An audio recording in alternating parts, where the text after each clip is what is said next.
สวัสดีค่ะ It has been 10 months already since Burma held its election and Aung San Suu Kyi released from house arrest. But are there any real changes to Burmese politics? Furthermore, there's a recent report by Human Rights Watch about the use of convict porters by the Burmese military. I discussed these developments with David Matheson, senior researcher of Human Rights Watch. Since the election in November, are there any signs at all that Burma is becoming a democratic country? Certainly not a very genuine democratic country. I mean, they've made all these reforms. They have a new government, a new parliament, regional assemblies. There's certainly a lot of activity. But whether that signals a genuine transition to democracy, we don't think so. The elections weren't free and fair. They weren't very inclusive.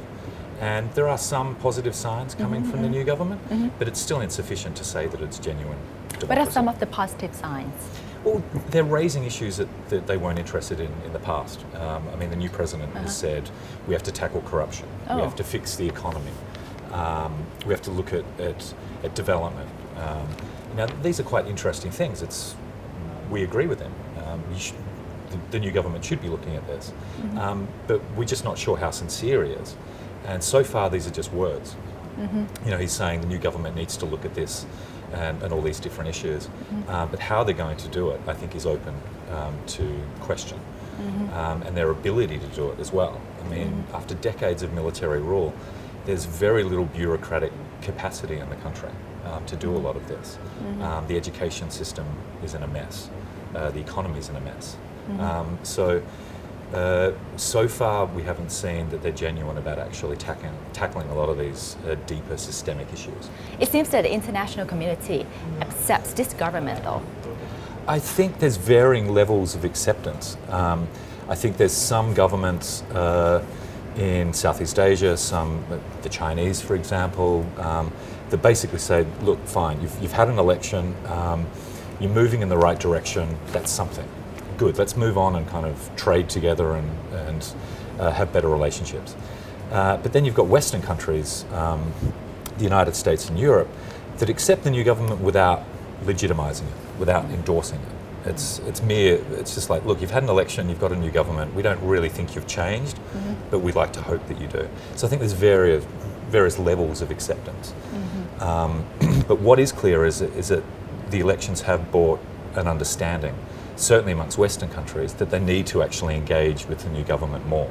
And a lot of them are trying to do that, various levels. Even the Americans have been sending high-level diplomats and senior senators like Senator John McCain, who visited recently. So the Americans are trying to engage with the new government, both to have better bilateral relationships, but also to try and improve the human rights situation. Can we believe that the former head of state, Senior General Tan Shui, has actually given up on politics? It actually seems as if he has, in some respects. Really? I don't think he's completely pulled back from the scene. Yeah. I think he's set up a system of transition with lots of competing interests within the military and the new government and business. And he's stepping back from that.